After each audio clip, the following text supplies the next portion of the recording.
True gift to be here. So thank you for inviting me, Kazu. Yeah, thank you. And so I wanted to start with asking you, for people who may be less familiar with your work, um, grief is not always a fun emotion to feel, right? On some level, on one level, it's oftentimes easier to just ignore it and to pretend that everything is okay and to continue to go on with our lives. So I want to start with the basic question of why grieve? Why does it matter when it's so hard to do sometimes? Why do you encourage people to engage with grief? Well, let's consider what happens when we don't. When we begin to close the aperture of the heart to our sorrow, it also begins to congeal that grief inside the heart, and the heart hardens and becomes, in a sense, um, disconnected from the vitality of life.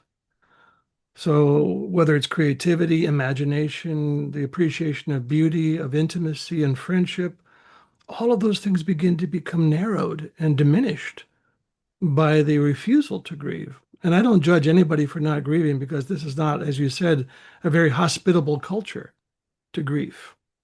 And the other thing that makes it so hard to move in that direction is that we've been asked to carry our grief privately. And so the moment you begin to cloister our sorrows within our own insular bodies, the weight of that becomes too much. And we can't. We cannot possibly. I mean, who can stay open to the sorrows of the world right now without having ample support and ample places to bring that grief, to keep it moving? I mean, there's an old alchemical idea that says that whatever we're working with in the vessel, we have to keep warm. So when we engage our grief, it stays warm, and in a sense, it stays movable, it stays pliable, it keeps circulating. It doesn't become hardened in the heart. So the answer to your question, I think, is more about what happens when we don't. What there are dire consequences. We live in the world that we're living in right now, consequently by the refusal to stay fluent in the heart's capacity to feel, to register loss. And by registering loss, we're also registering love. They're inseparable. As you know from your work, love and loss are sisters. They're kin. They're not opposable energies. They're very, very entangled with one another. You mentioned, how can any of us stay open to the grief of the world right now without support systems? I'm curious for you what those support systems look like or could look like, and how we support communities in building more and more of those support systems so that we can be in right relationship with the grief that we all carry. I think there's, layers and layers of possibilities. Just having a friendship, is a vital ingredient right now. A friendship where you can speak honestly about what it is your heart is carrying. To be able to confess that I carry so much grief for the world right now, or fear, or anxiety, or overwhelm, or numbness, or whatever it is you're experiencing, to have places where you can confide that. And from there, you begin to build outward in terms of both capacity and intensity. So, one-on-one, when people would come to see me in my office, that was beautiful, and it was a true act of courage to come in and begin to speak about the grief they're carrying. But I'll say to them most often, this is a good place to learn how to tolerate contact around sorrow and to tolerate being witnessed in sorrow. But ultimately, you'll need a much larger holding space for that grief to move fully and freely. And that's when I began watching and looking at what I would call mature cultures, cultures that have lasted over 10,000 years. How did they do that? How did they survive? And what I witnessed in them and in my own research is that they kept the currency of the heart fluent, and so that there weren't backups, there weren't shutdowns. And the mechanism for which that was moving was through ritual. So I began working a lot with ritual process back in the late 90s and seeing how essential that was to activate within the psyche the resonant signature that this is the place to do this work. See, there's certain contexts, certain settings in which grief work is most possible. I'm not saying it doesn't happen at the grocery store, it can. But typically, you need a space set aside, designated for that. And you need people who are able to hold that space with enough clarity and intensity so that the heat of what it is that's cooking in each person's heart can find a place to express itself. And that's the value of communal process, of ritual process. The agreements change in ritual ground, right? We don't all pretend that everything's fine in ritual ground. We actually begin to practice, as Joseph Campbell would say, becoming transparent to the transcendent. We begin to show who we really are in those settings, and that's what I love about ritual. It's the space in which we're most authentic.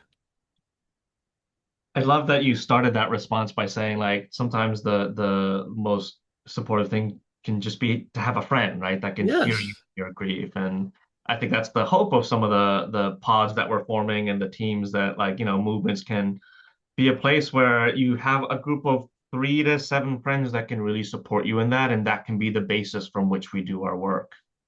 Um, you speak a lot about grief as a form of initiation, and I'm curious if you can share more about that. What does it mean for to be initiated by grief, particularly in a culture that largely is so undergrieved and likes to avoid our grief? if we find a capacity to turn towards our grief, it takes us into what I call an apprenticeship state, where we are learning not just how to tolerate grief, but how to engage it creatively, imaginatively, communally, ritually. And by doing that, there is a slow ripening of our psychic lives. We become more capable, more responsive, less reactive. Um, so, like all true initiations, there is a deepening and a breaking open in the depths of who we are to a greater capacity to be with what is. I think one of the beauties of grief work is that it does show us not just my own process, but it brings me back into a full engagement with the world process. My grief is not insulated, it's not isolated, it's not separate. Even the grief I feel is mine is generations old. So very little of what I'm carrying is, in a sense, strictly personal.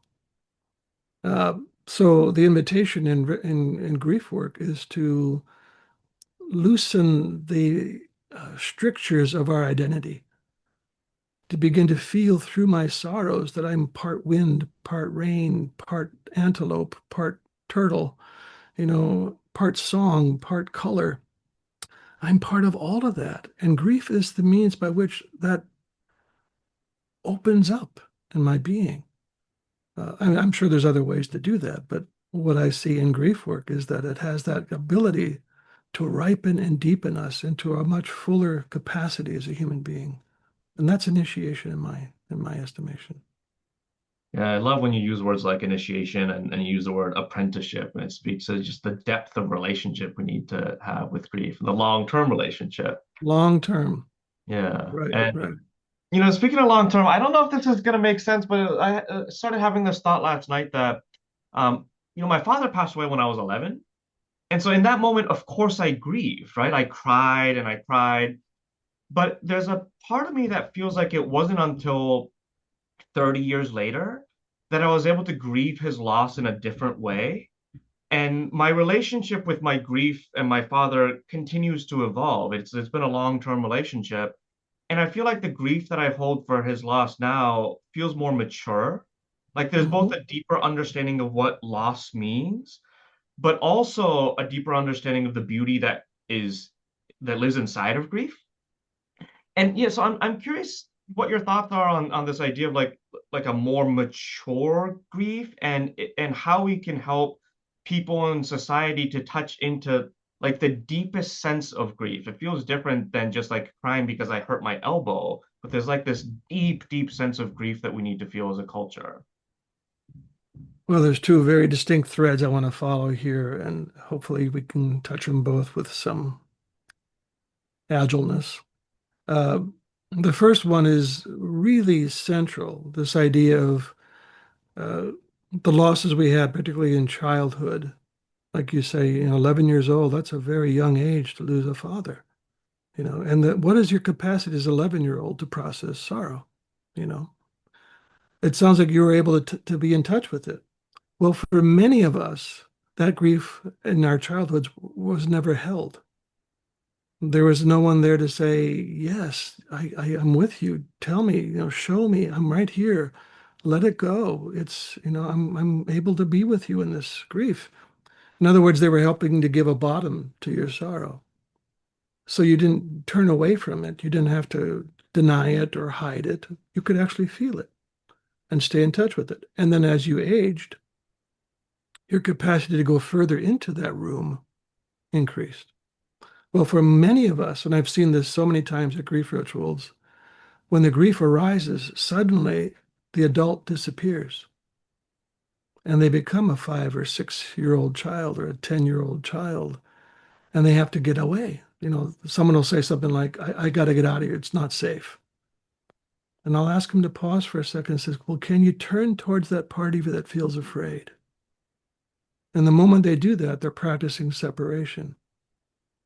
This is a core part of the apprenticeship is how do I migrate grief from a child's hands into an adult's hands?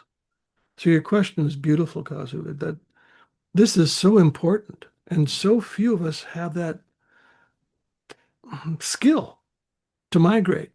So when grief comes up, typically we regress back into a very young age.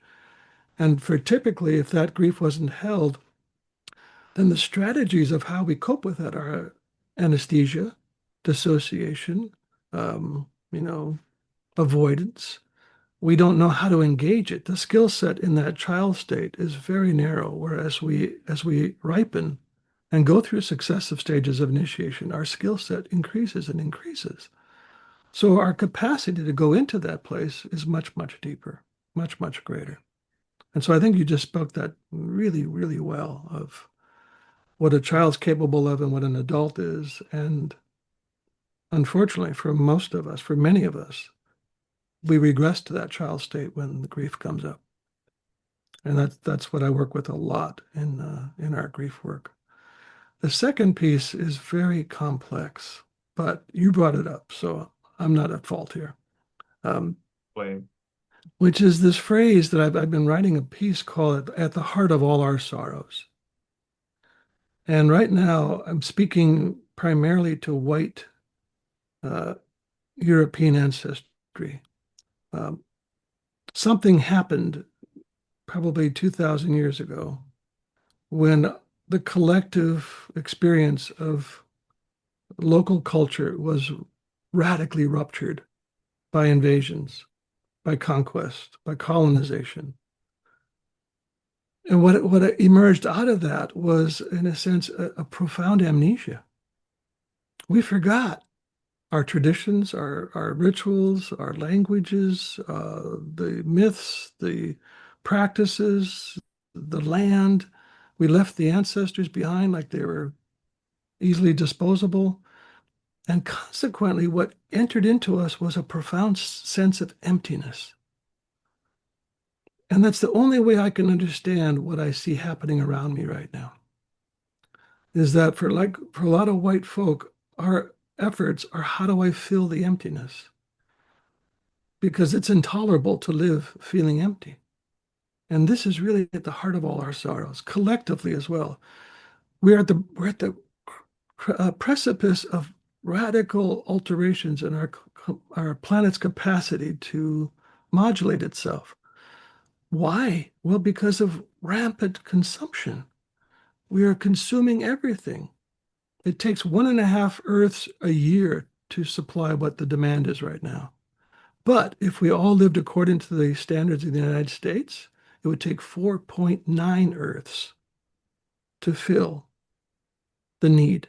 So, what is it about this culture, this society, that generates such a profound sense of hunger always wanting more. So that more then translates into colonialism, capitalism, gender biases, economic disparities. Again, so many of the sorrows we're suffering from arise out of an ungrieved emptiness. Does that make sense? I mean, this is such a huge topic, but it feels like it would be good to touch it at least to say, this is really something that we have to address.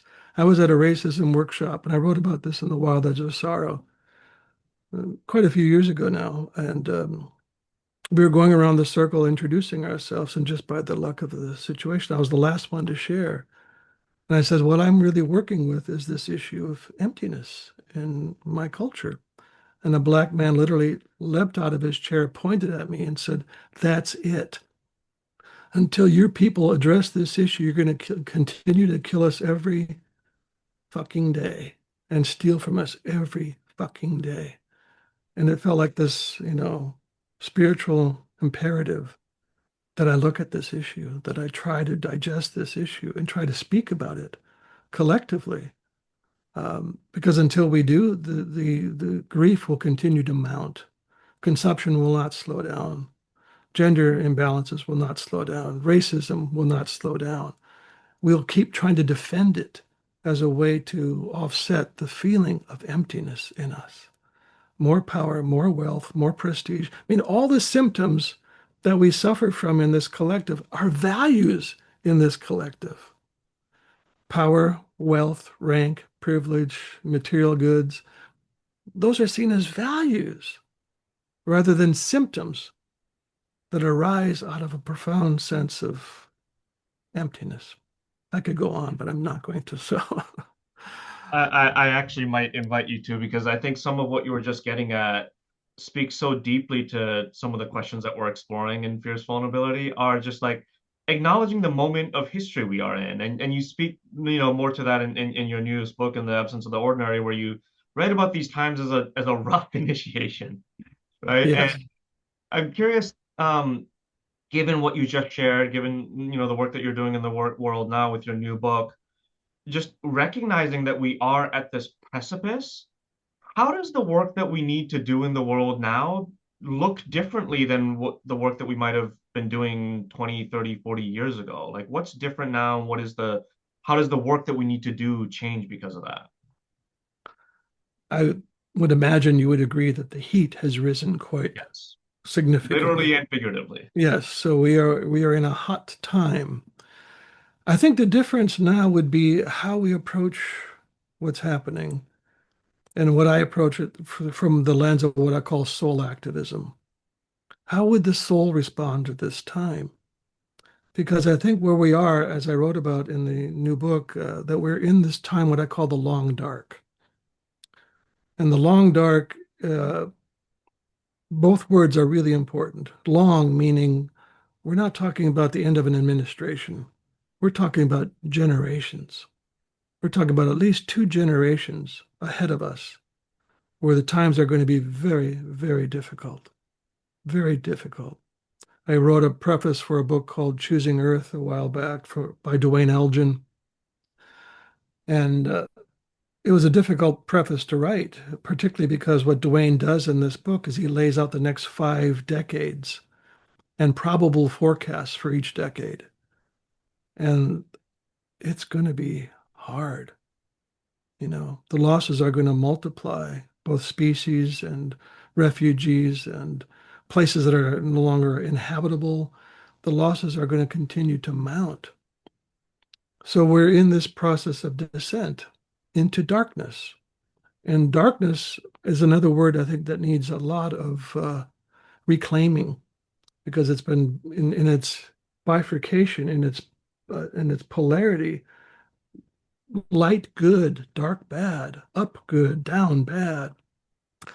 Well, the soul doesn't see it that way at all. To the soul, this movement of depth into the descent is a place where soul actually resides. It knows these shadowed places. It lingers in places of vulnerability, tenderness, grief, sorrow, you know. This is its home ground. So what's different for me now than it was 20 years ago or more is that the sense of being in the dissent is very clear to me. And what are the responses to a dissent? They're not so much heroic. They're not, let's go out and make a difference. I'm not discouraging that by any means, please.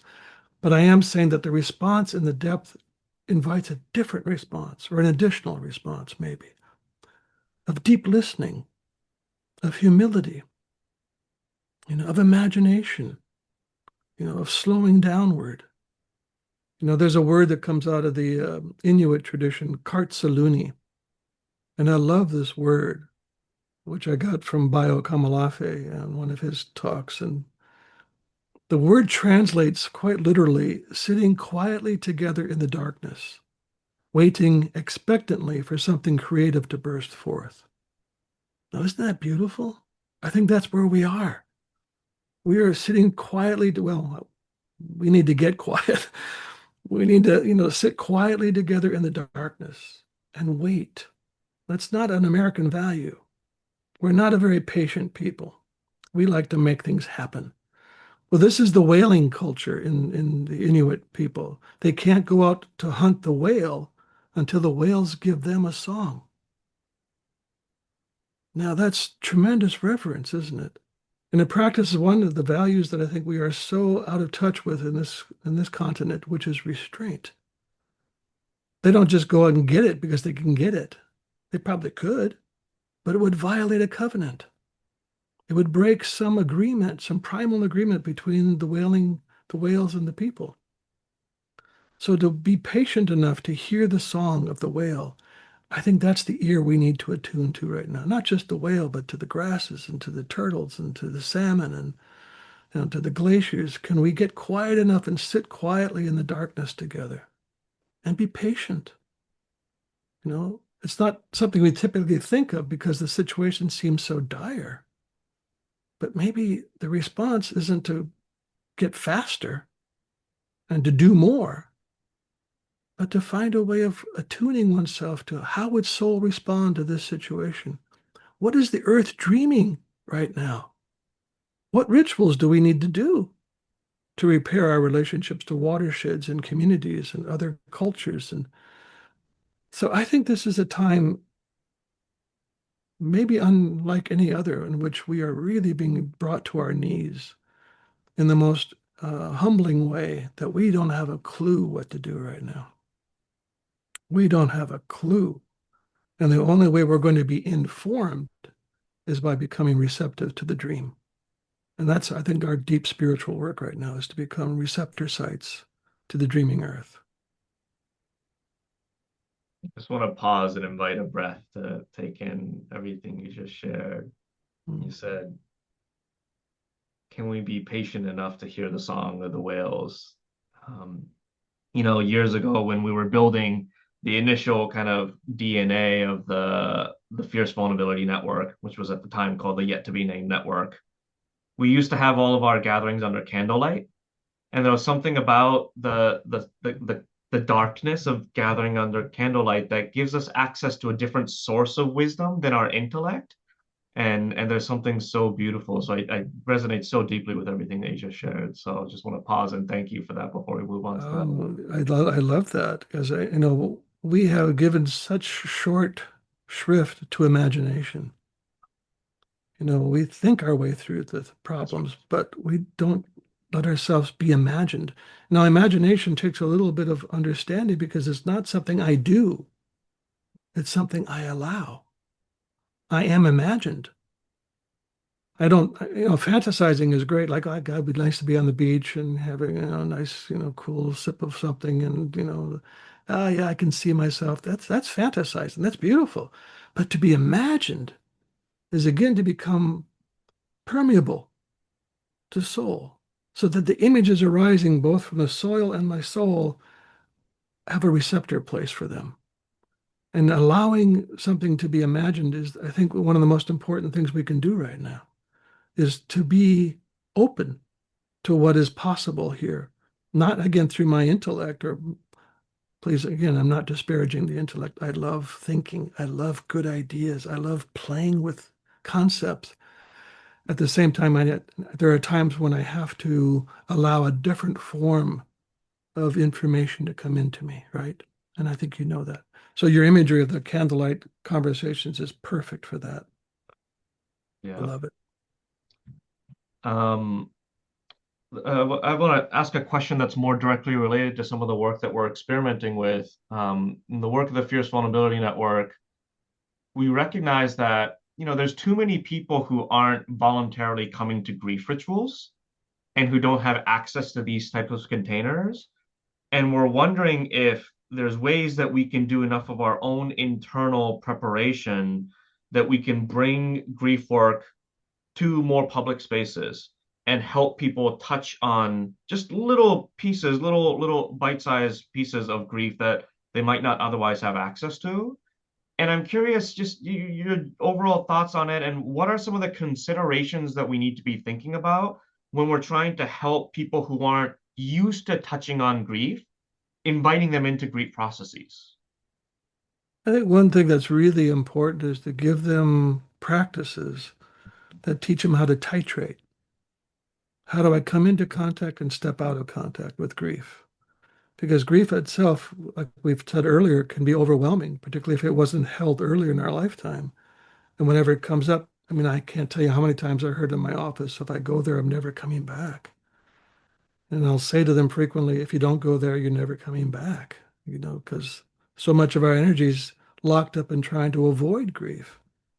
So I think one thing that's very important to teach people from the very beginning is how do I touch this in a way that doesn't overwhelm me?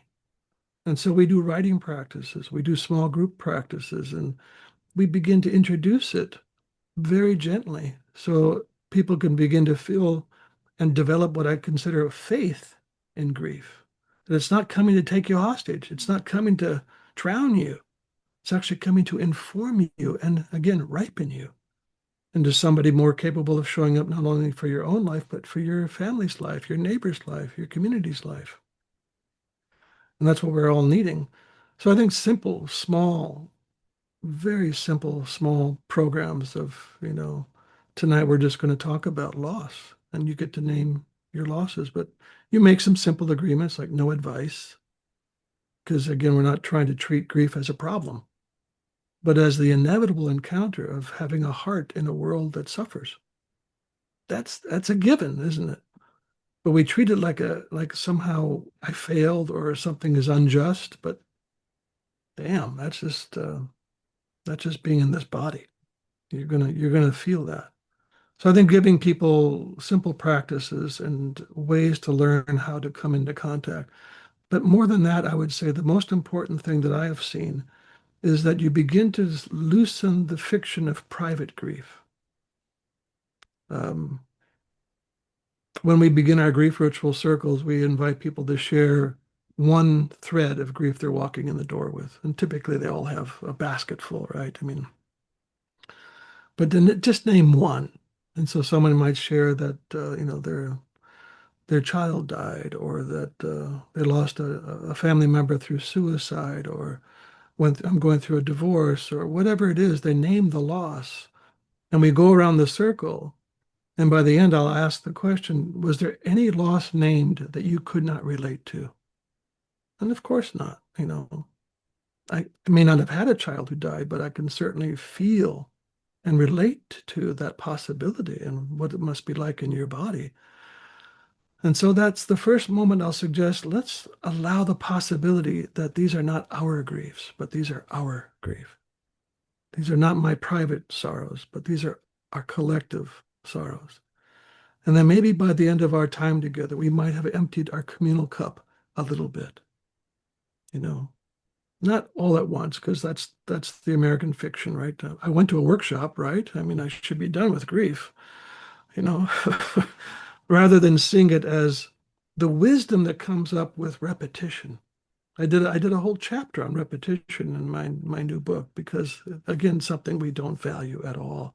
Well, I've done that before. Well, if you look at traditional culture, repetition is as what was her name? Mary Helen Thomas. I can't remember her name, but she wrote a book called the old ways. And one of the phrases was that repetition is a form of permanence. So there's wisdom in these rituals that they do over and over again. It informs them about how to be human, how to show up for whatever happens. We're not having to reinvent it constantly and figure it out on the fly. No, you've got archetypal ground, you've got root, you've got form, you've got ritual practices that help you to engage what life is going to throw at you, invited or not. Yeah, you used the word apprenticeship earlier, and that really does, for me, bring up images of someone learning something by doing something over and over and over and getting initiated into this long lineage, right? So definitely resonate. Yeah, that word is so valuable because it does imply a long period of study, doesn't it?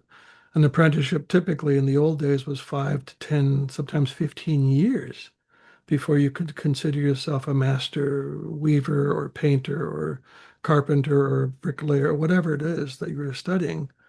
In soul language, the apprenticeship with sorrow doesn't lead to mastery, it leads to elderhood. That's a step, in a sense, we could say almost beyond initiation. Initiation activates my psychic response, my soul response to my responsibilities for the world. Eldering is what happens if I maintain that kind of a fidelity to those initiations. And I'm ripened into something that allows me now to stand in the current of chaos, of disequilibrium, of breakdown, of collapse, and still be able to see beauty and still be able to offer kindness and still be able to look into the eyes of young ones and say, I see you. And what you're feeling is absolutely real. And I can sit here with you. I can't take it away. I can't fix it, but I'm not going to deny it. And I'm going to sit here with you. I'm curious how to hold the importance of that sort of apprenticeship model while acknowledging that because we live in a society that is so deeply undergrieved, it feels like we need a million people who have the capacity to help others in their grief. And yeah, so how do we like scale up almost the work that we need for grieving without undermining the importance of that apprenticeship? I have no idea. I mean, Cool. the only thing I can think of to do is do what we're doing, which is, I mean, when I first wrote The Wild Edge of Sorrow, it wasn't even called that back then. It was called Entering the Healing Realm, was the first iteration. And I wrote that in 2011, and no one wanted to publish it. Grief was not a hot topic, and so 4 years later, North Atlantic Books received a copy of it from somebody that I know, and they liked it enough to go for it, provisionally. You know, they doubt a grief book's going to sell very well, but lo and behold, I mean, what I've experienced is that wherever I go to teach now or talk, uh, people are there because their denial is breaking. So that's what I have faith in, Kazu, isn't so much that we train, a million people or that they become grief advocates, but that they begin to have places to say, my denial is breaking, and I'm actually seeing the world as it is. And even just to have, again, conversations in someone's home as a way to begin the process of warming the material and seeing what more can I do with this now. Um, but I don't know how we're going to. I mean, like I said before, the long dark is going to be 2 generations. I am certainly not going to see the end of this long dark. I don't have another 50 years in me, but I'm planting seeds now, right? That's my spiritual obligation is to throw myself like seed and see that maybe in 50 years there'll be young ones growing up that say, let's have a grief ritual tonight. So and so lost, something, and we need to honor that. And it won't be like a foreign language. So the seeds we plant now, whether it's from your work with fierce vulnerability or my work or all the work that's happening, I think cumulatively, we are trying to really do a good job of laying the foundations for what possibly might become a living culture. Appreciate that. Um, Starting to weave in some voices from participants here. A lot of like activist spaces and social justice spaces throughout your work, throughout this talk, you use words like soul and ritual and ceremony. And there's a lot of spaces where people are trying to make systemic change where those words feel scary. And I'm curious, yeah, if you have any thoughts on how to introduce things like ritual and ceremony in a way that feels inviting to people who aren't used to being in ritual and ceremony. Yeah, good question. I mean, I've worked with a lot of activists over the years. And frequently, when they don't have ritual places to bring it, they burn out. Mhm. So it's as if the psyche does not have the capacity to keep ingesting stress and fear and anxiety and loss and sorrow perpetually. It eventually needs a place to move it and to express it, right?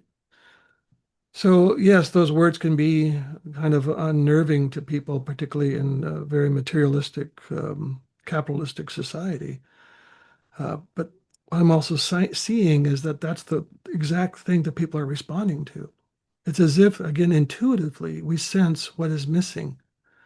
Why are we constantly doing appropriations of other cultures' rituals? Well, because we intuitively know we need them. So even though we're afraid of them, because I think, again, instinctively, we know that ritual has the capacity to dislodge us. To, in my language, I talk about derangement.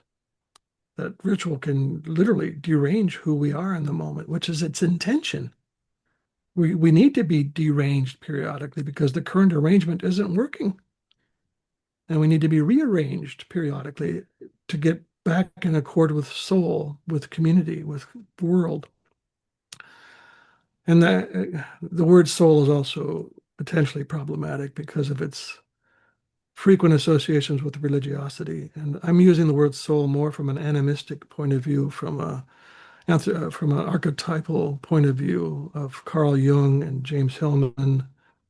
Um, I shared a dream in the new book, In the Absence of the Ordinary, of sitting at a kitchen table with James Hillman.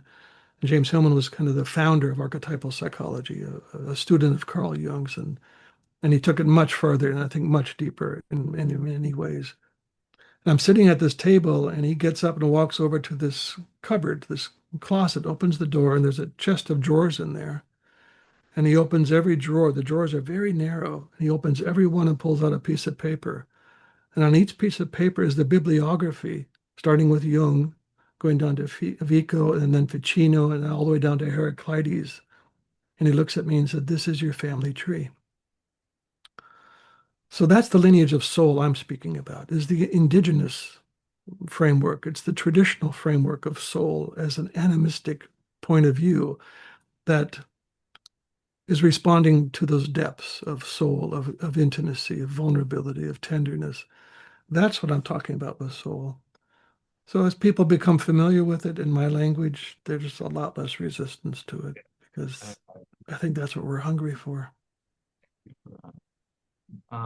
Someone also says, both in my work and your work, we talk about the importance of accepting death just as part of the natural cycle of life.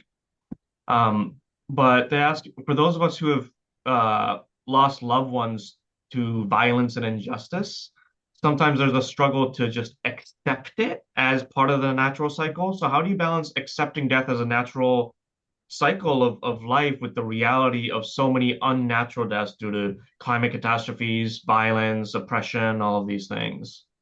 Yeah. Well, one of the things that James Hillman did say is that outrage is the surest sign of a soul awake. Mhm. So yes, we have to process the loss itself. That's the primary experience is loss, is grief, and we have to work with that. But it's complicated then by the impacts of violence and, the entire system of death that we live within right now. So there still has to be that sense of outrage and protest. For me, remember writing this in The Wild Edge of Sorrows that grief is one of the most prominent and necessary forms of protest. It keeps my heart alive and it keeps me awake and willing to engage the world as it is. To not process the grief of that death means that I have to shut down. To process only the grief of that means I have to somehow, you know, cloister myself against the world and the causes of that death. So this in its own way is another one of those rough initiations. We are being invited into a larger and more immense sense of identity at this point. Now, every initiation has three elements to it. The first one is there's a severing from the world you once knew. So whether it's when I'm working with the cancer patients at Commonweal, the moment the diagnosis comes in, their world is shattered.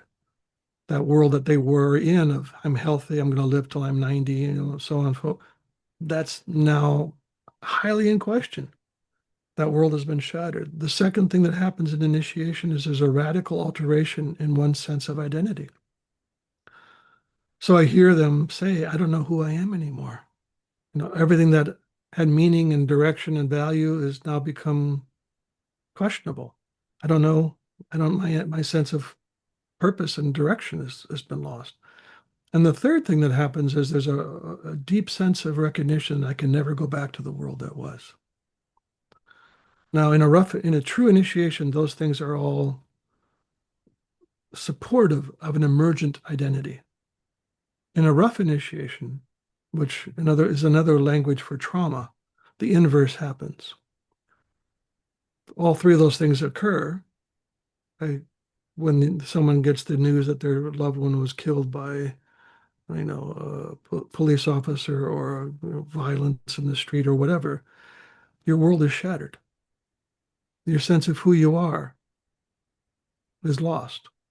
You wander in shadowed lands for a long time. And the third thing that happens is that I can't go back to that time before they died, right? So in a healthy initiation, I call that a contained encounter with death.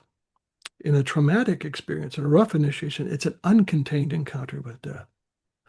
So part of our job as a community for these people is to provide containment to both process the feeling and provide the last step of all initiations is the return. Now, this is where most people get stuck. There's no process of return.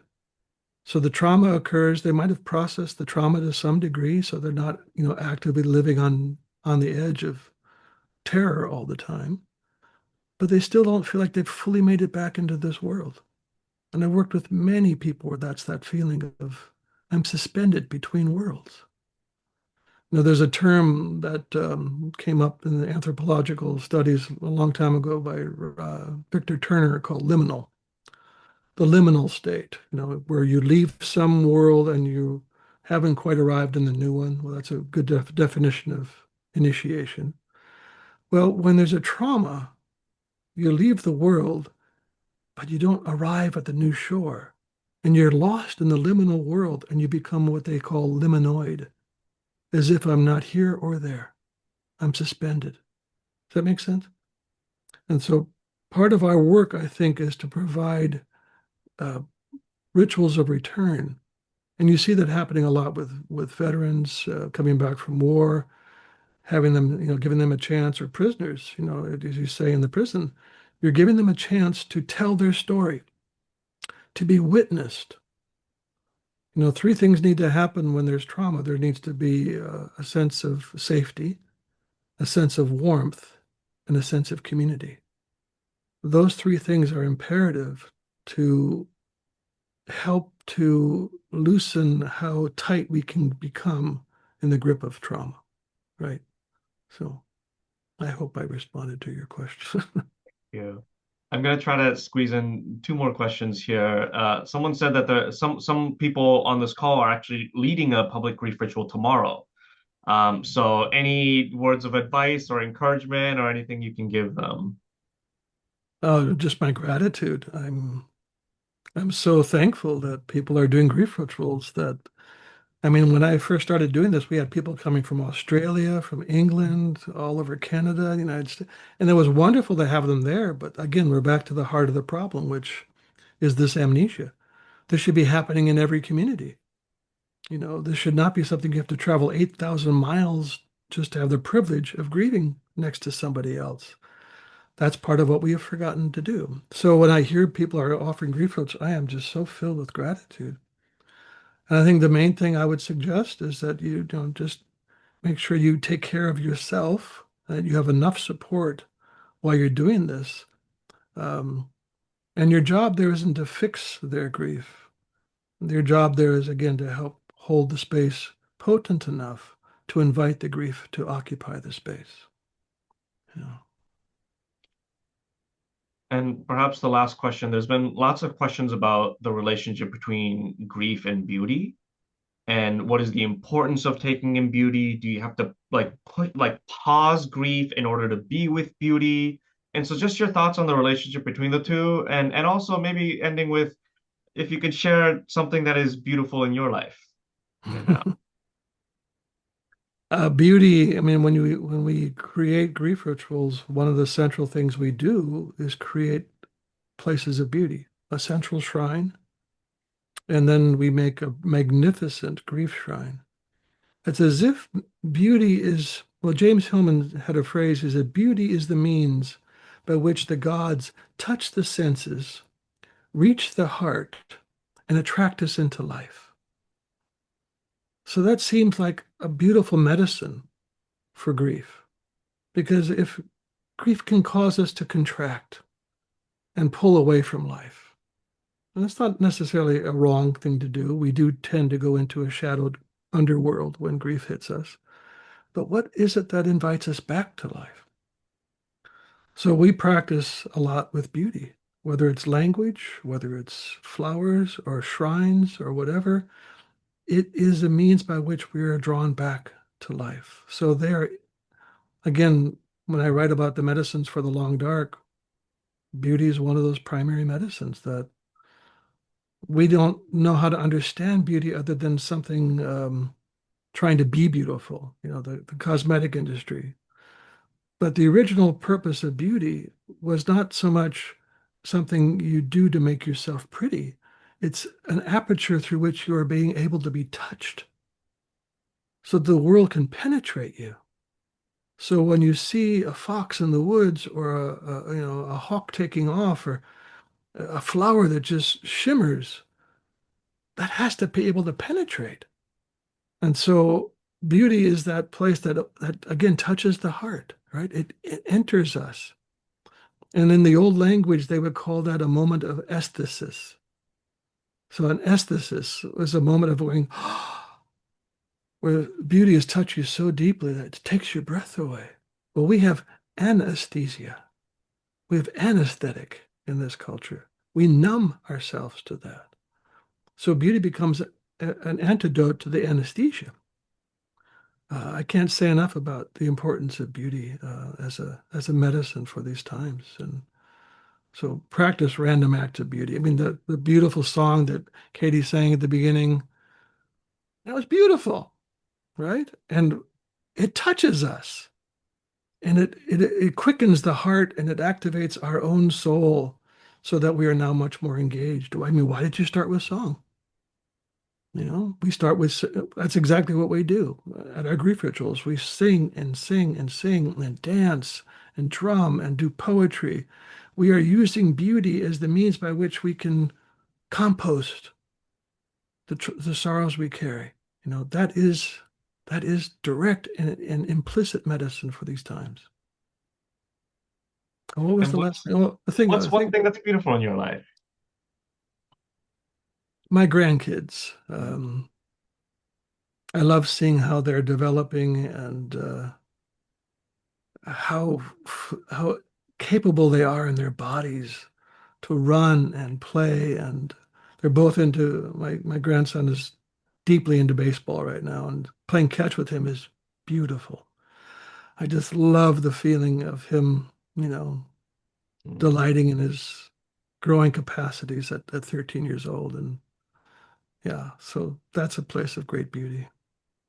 The was, of course, 50,000 questions that we couldn't get to, but I want to honor your time, both the hour that you spent with us, but also just your lifetime of work. And I know many of us on this call have been watering so many of the seeds that you've sown throughout your life.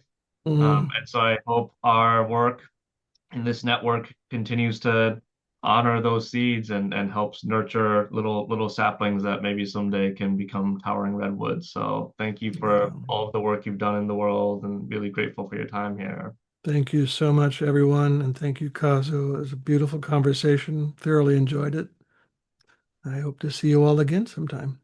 Thank you, Francis. Thank you.